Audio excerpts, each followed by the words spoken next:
ఆంధ్రప్రదేశ్ రాజకీయాల్లో మాజీ ఎంపీ ఉండవల్లి అరుణ్ కుమార్ విశ్లేషకులు ఎప్పుడూ ఒక ప్రత్యేక ప్రాముఖ్యత ఉంటుంది. తాజాగా ఆయన తెలుగుదేశం పార్టీ అధినేత చంద్రబాబు నాయుడుపై సంధించిన విమర్శలు రాష్ట్ర రాజకీయాల్లో పెను సంచలనంగా మారాయి. ఉండవల్లి సాధారణంగా గణాంకాలతో చాలా లోతుగా వివరిస్తారు. కానీ ఈసారి ఆయన గొంతుకులో తీవ్రమైన ఆగ్రహం కనిపించింది. ముఖ్యంగా భోగాపురం అంతర్జాతీయ విమానాశ్రయం నిర్మాణానికి సంబంధించి చంద్రబాబు చేస్తున్న ప్రకటనపై ఉండవల్లి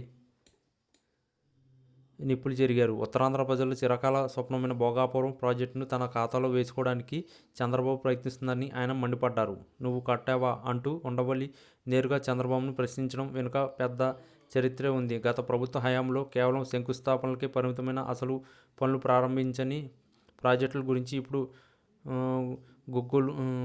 గొప్పలు చెప్పుకోవడం హాస్యాస్పదమని ఆయన కొట్టిపారేశారు. వైఎస్ జగన్మోహన్ రెడ్డి ముఖ్యమంత్రిగా ఉన్న సమయంలో భూసేకరణ సమస్యలను పరిష్కరించి అటవీ శాఖ అనుమతులు తీసుకొచ్చి జీఏఆర్ సంస్థతో ఒప్పందాలు కుదుర్చుకున్నామని ఉండవల్లి గుర్తు చేశారు. జగన్ ప్రభుత్వం ఆనాడు చిత్తశుద్ధితో అడుగులు వేయకపోతే ఈ రోజు భోగాపురం అసలు విమానాశ్రయమే ఉండేది కాదని ఆయన కొండబద్దలు కొట్టారు. భూమి ఇవ్వడానికి రైతులకు నిరాకరించినప్పుడు వారిని ఒప్పించి నష్టపరిహారం చెల్లించి ప్రాజెక్టును పట్టాలెక్కించింది జగన్ అని ఆయన స్పష్టం చేశారు.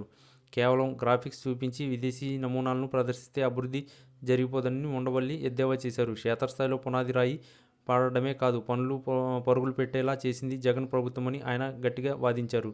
చంద్రబాబు గతంలో హడావుడి చేసి ఒక అడుగు కూడా ముందుకు పడలేదని, కేవలం ఎన్నికల ముందు హడావిడి చేసే అలవాటు ఆయనకు ఉందని విమర్శించారు. భోగాపురం విషయంలో క్రెడిట్ అంతా జగన్కే దక్కుతుంది. ఎందుకంటే ఆయన హయాంలోనే కోర్టు వివాదాలు తొలగిపోయి నిర్మాణ వేగవంతం అయిందని వివరించారు. ఈ ప్రాజెక్టు పూర్తి స్థాయిలో అందుబాటులోకి వస్తే అది జగన్ సంకల్పన వల్లే సాధ్యమవుతుందని ఉండవల్లి తన విశ్లేషణలో పేర్కొన్నారు. అధికారంలో ఉన్నప్పుడు పనులు చేయకుండా ఇప్పుడు పనులు జరుగుతుంటే అది నా గొప్ప అని చెప్పుకోవడం రాజకీయ దిగజారుతనానికి నిదర్శనమని ఉండవల్లి తీవ్రంగా విమర్శించారు. ఉత్తరాంధ్ర యువతకు ఉద్యోగ అవకాశాలు కల్పించే ఈ మెగా ప్రాజెక్టు విషయంలో రాజకీయం చేయడం తగదని సూచించారు. జగన్ తీసుకున్న సాహసోపేతమైన నిర్ణయం వల్లే నేడు భోగాపురం ఒక రూపం దాల్చుకుందని, లేకపోతే అది కేవలం కాగితాలకే పరిమితం అయ్యేదని ఆయన అభిప్రాయపడ్డారు. ఉండవల్లి చేసిన ఈ వ్యాఖ్యలు ఇప్పుడు సోషల్ మీడియాలో మరియు రాజకీయ వర్గాల్లో హాట్ టాపిక్గా మారాయి.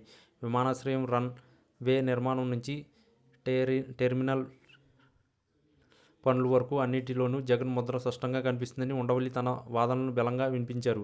చంద్రబాబు కేవలం ప్రచారానికి పరిమితం అవుతున్నారని, పనులు పూర్తి చేయడంలో జగన్ వేగం ముందు బాబు నిలబడలేరని ఆయన వ్యాఖ్యానించారు. ఈ విమర్శలు చూస్తుంటే రాబోయే రోజుల్లో అభివృద్ధి అంశంపై తెలుగుదేశం పార్టీ, వైఎస్ఆర్ కాంగ్రెస్ పార్టీ మధ్య యుద్ధం మరింత ముదిరేలా కనిపిస్తుంది.